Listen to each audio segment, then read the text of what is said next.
Welcome to this State of the Technology presentation for data analysis and reporting. Speaking with us today about this important topic is Dr. Jeff Jarvis. Dr. Jarvis is the EMS Medical Director for Williamson County EMS and Marble Falls Area EMS in Central Texas. He maintains his clinical practice at Baylor Scott and White Hospital in Round Rock, Texas. He's board certified in both emergency medicine and EMS, and he actually began his EMS career over 30 years ago and retains his active paramedic license today. He teaches extensively and has authored multiple articles on EMS issues in both peer-reviewed and industry journals.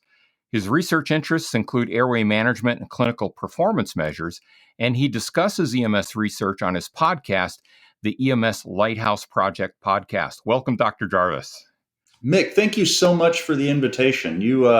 I think you know me and you know that I'm a nerd, and there's nothing nerds like more than talking about nerdy stuff. And data analysis is probably right up at the top. So thank you for giving me the opportunity to talk about things I love talking about.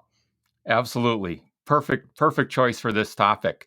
Now, EMS decision makers really need to consider the data analysis and reporting aspects of the resuscitation tools that they choose to use, because sometimes it comes as part of the package, or in some cases it may be a separate module.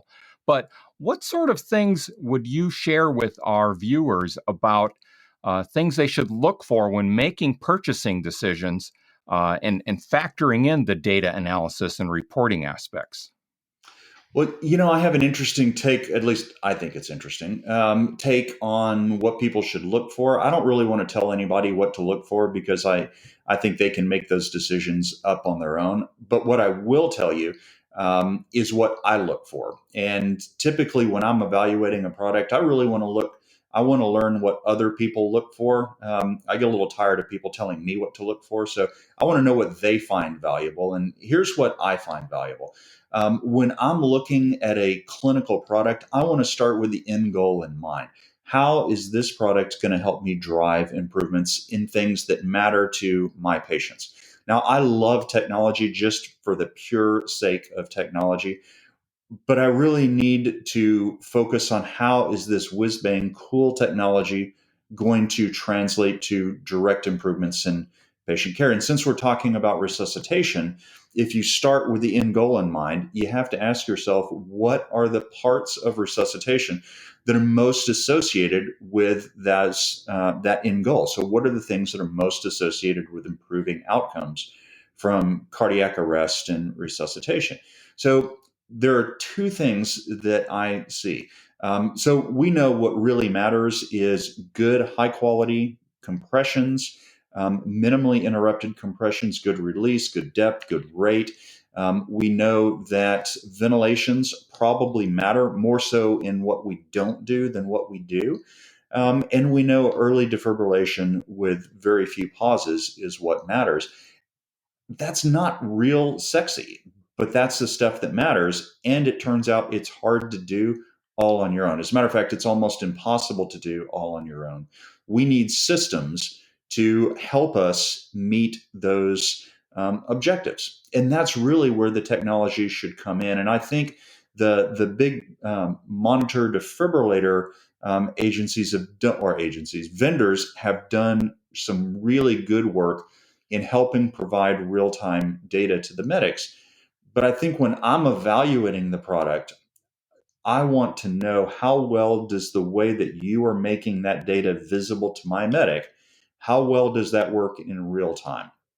So what is that real-time feedback? What are the components of compressions? So rate and depth and release and the angle of release and interruptions. How do you build that into a user interface that is useful for my medics to make changes in real time? Those things really need to be easy for the medic to use. So user interface and data visualization here is really important.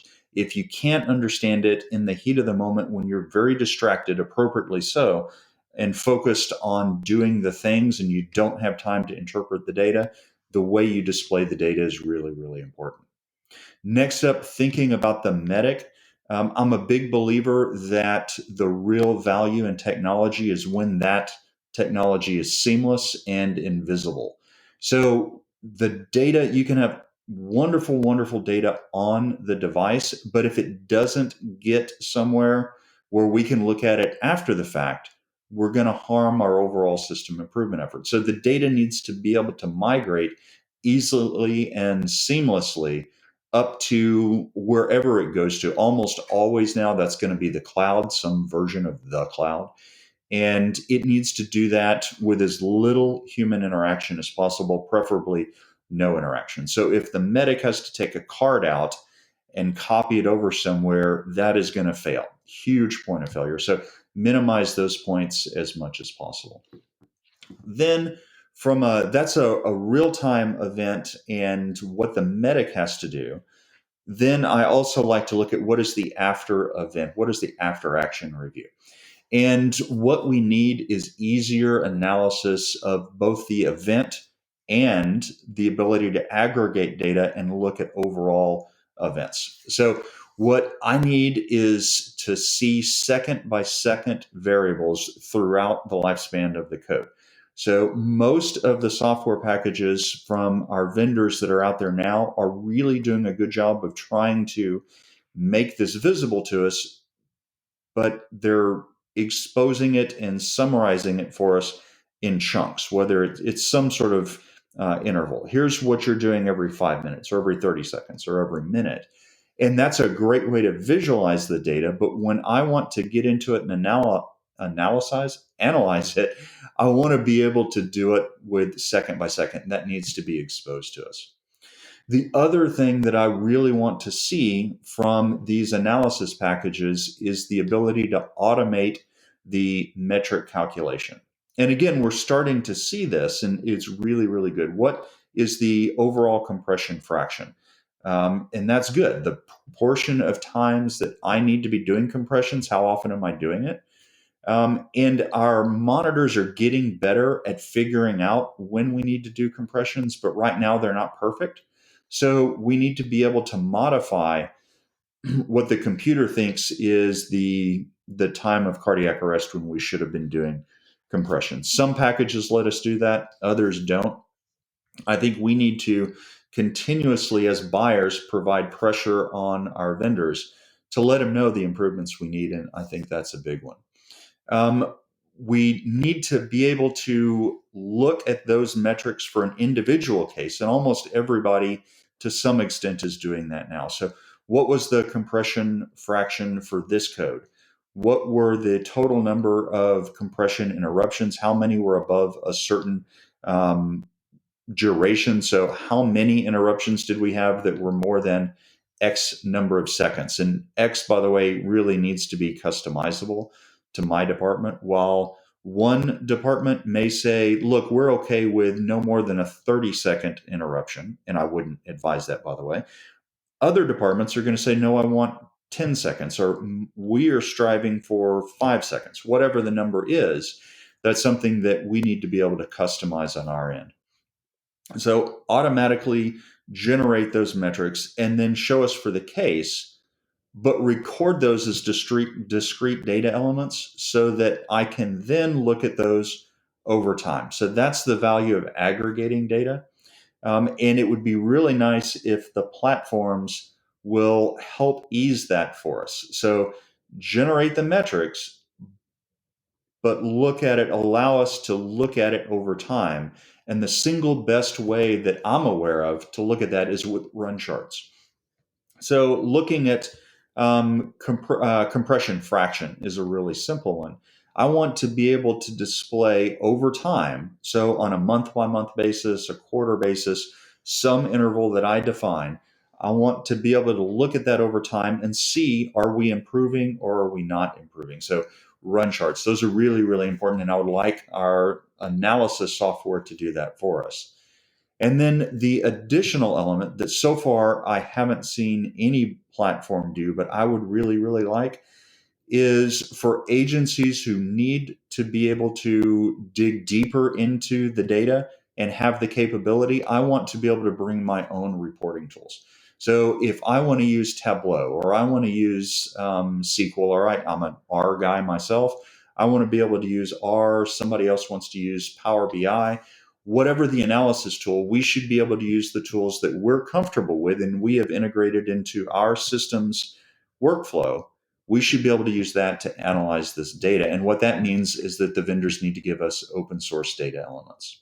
So those are some of the things that I look for. I realize that was a long-winded explanation, but those are some of the things that I look for when I'm evaluating a new data analysis package.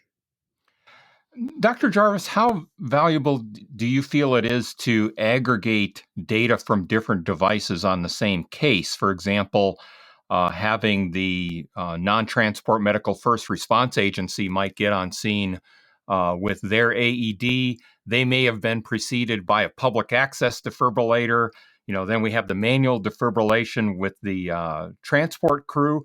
And then, if the patient's going in and out of VF and just as refractory, maybe even the emergency department. Have you seen utility in combining those data fields across devices on the same case? Boy, have I seen utility? No. Do I see the potential for utility? Absolutely. And the reason I say I haven't seen it is because it is really, really hard right now. And we struggle with that. We struggle with taking just the most basic case for us is taking AEDs, those monitor files. The AEDs do a pretty decent job of recording data when it's on and integrating that in with what happens with our monitor. It's a real challenge right now. So I can't say that I have actually been able to see that integrated in and use it. I can absolutely tell you that that is key um, a key feature that would really bring a lot of value to my ability to drive improvement. So yeah, I think it's incredibly important, and I think that's a great point, Mick. It's just something that I don't think is quite ready for prime time yet. Yeah, and that kind of aggregation is necessary to evaluate the system of care rather than just the individual agency components in that care. Yeah, absolutely. So I'm the medical director for my first responders and for my transport agency. And I can't just break a single cardiac arrest case up into two parts because it's one case, it's one patient, and what happens to the overall patient is what's important here. So, yeah, we absolutely need to be able to aggregate it across devices. And that example of AEDs and monitor files is one example. But I would expand that out even more and say I would like to be able to integrate the data from my ventilator. Right. I would like to, so multiple data sets, even if they're coming from multiple devices, it's really useful for us to be able to aggregate them together.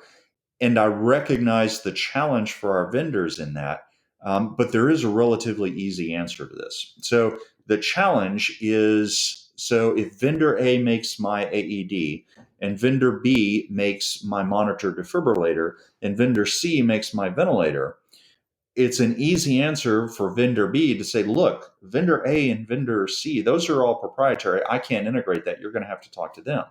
Well, they're all going to say the same thing.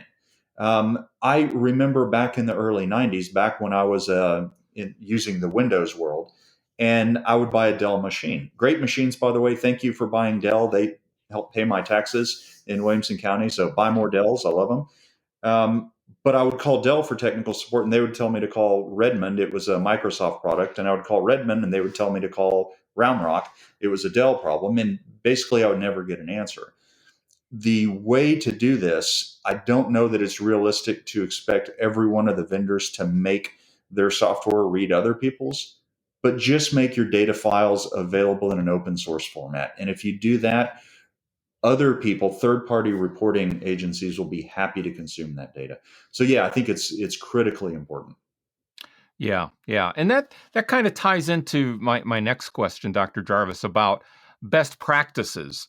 One of my concerns is how timely the feedback is. So, could you comment on the workflows associated with that and best practices that people might want to factor into their decision about these technologies and software tools?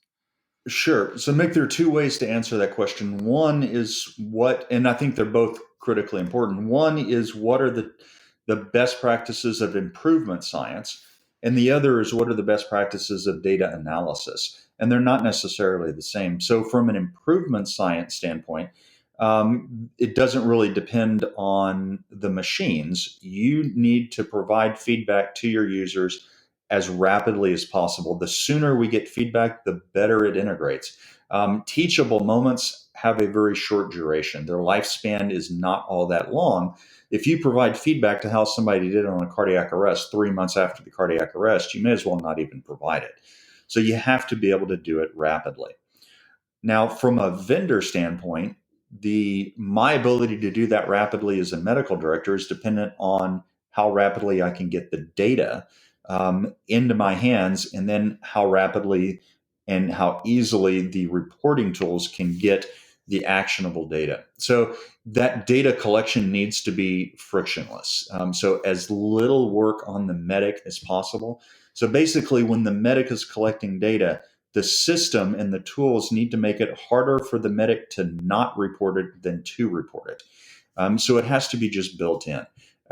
So that's one best practice. Make the movement of data and the collection of data as frictionless as possible, and then make sure you're providing the feedback as rapidly as possible. Best practices from an analysis standpoint is from what I expect from a vendor is everybody uses different tools. The real best practice on data is the data really does need to be open source. It needs to allow me to bring my own reporting tools. Now, from a sort of a tip to people consuming data, to agencies, really take the time to learn your analysis tool. A lot of the platforms really are doing a good job, and they're working hard. They recognize these challenges. They're working hard to bring this data to you.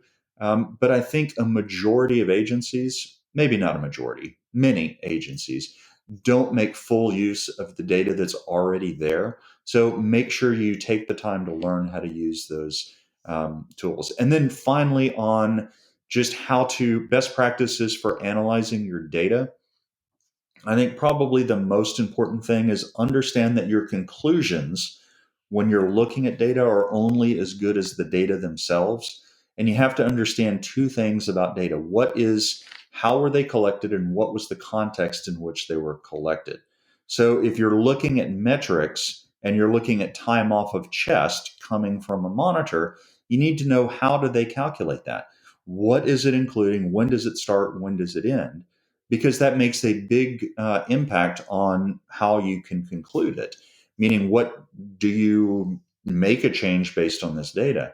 And the context is important also. So understand when the monitor is being put on and how your system is using the tool, because that can impact what you do with the data. Finally, best practice is if you want to drive improvement, you need to measure things, and you need to measure them in aggregate and display it in a visual way that really helps you identify when you have made a meaningful change. Run charts are the single best way I've come across to see when a change you've made is impactful or not. So either demand that your vendors are creating those run charts, or learn how to make them yourself. Yeah, and I think that kind of ties into some of the pitfalls of improperly interpreting the run chart, because obviously every little blip doesn't represent a significant change.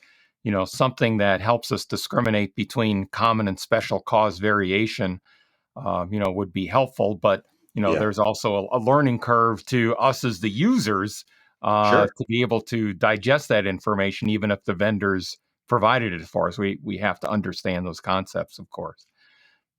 One of I'm sorry, I grew up in Houston, so I'm a Houston Rockets fan, and back in the late '90s, there was an ad where we used to call Houston Clutch City, where we would finally get victory from the clutches of defeat in the last second. So there was this ad that this ad constantly helps me focus on interpreting data. And it was a guy up in a high rise in Houston, and you hear the game in the background, and they say, "Well, the clock is out. We lost the game." And the guy has an anchor tied to his ankle, and he opens the window and throws the anchor out. And as soon as he lets go of the anchor, you hear the TV say, "But wait, there's a penalty." I look at that. I don't know why I remember these stupid things, but I remember that. And I think about that when I'm looking at data. I'm looking at month to month changes. And let's say the one that's notorious for me that makes me twitch is our intubation first pass success rate. So I'll look at it and I'll see a change from, say, 90 to 86%. From one month to the next. And I'm like, oh my God, the world is ending. We have to completely change everything we're doing because, we're clearly failing at this.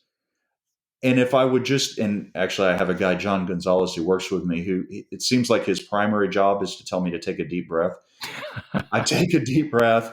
I don't let the anchor out of my hands, and I wait until the next month. And turns out it was a statistical blip. It was common cause variation and not special cause. So I do think that's an incredibly important thing. So as we kind of wrap this up quickly, Dr. Jarvis, anything on the research and innovation horizon that you see that buyers might want to keep in the back of their minds as they consider their purchase options? Yeah, absolutely. So I'm a nerd. I like doing research, and there is nothing researchers like better than more discrete data elements. So we are able to come up with conclusions about practice only when we're able to get good measurements of things. So we have seen some pretty good research come out about the impact of compression rate on outcomes, and we were only able to know that. I remember when I first started in EMS, we thought CPR didn't make any difference at all. Cardiac arrest, resuscitation, the compressions, that's what you just did in between the important things like giving epinephrine and intubating. And now we've seen, because we've been able to actually measure rate and tell the difference between high compressions and low compressions, and we can compare that to outcome, and we see, look, compression rate does matter. So getting more discrete data elements is really important. And we're seeing those data elements, but I think some of the things that we are going to see as monitor manufacturers do a better job of adding in additional technologies to give us better data points. One example would be tidal volume. We have a pretty strong clue signal from animal lab research that overventilation and hyperventilation is detrimental to cardiac return and ultimate outcomes. But it's really difficult for us to measure that right now. Some of the vendors are doing a good job of giving us additional tools to measure these things. And as we start to see more and more of those come online, researchers are going to have those discrete data elements, and we're going to be able to better analyze the impact of variation in ventilatory rates. Is it really what's making a difference?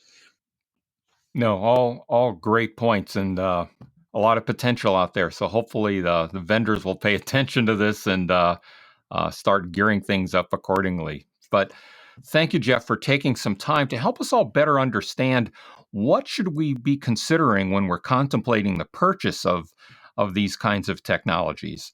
So we're going to return to the live feed for your questions and comments in just a moment. So start submitting your feedback and asking questions. We'd love to hear from you. You can use the question box on the user interface for the conference platform. There's also a raise your hand icon where if you click on that, we'll be able to see you in the queue, and we'll actually use your webcam and microphone and bring you on stage with us for your questions as well. So start typing in your questions or raise your hand, and we're going to go back to the live feed now. Thank you.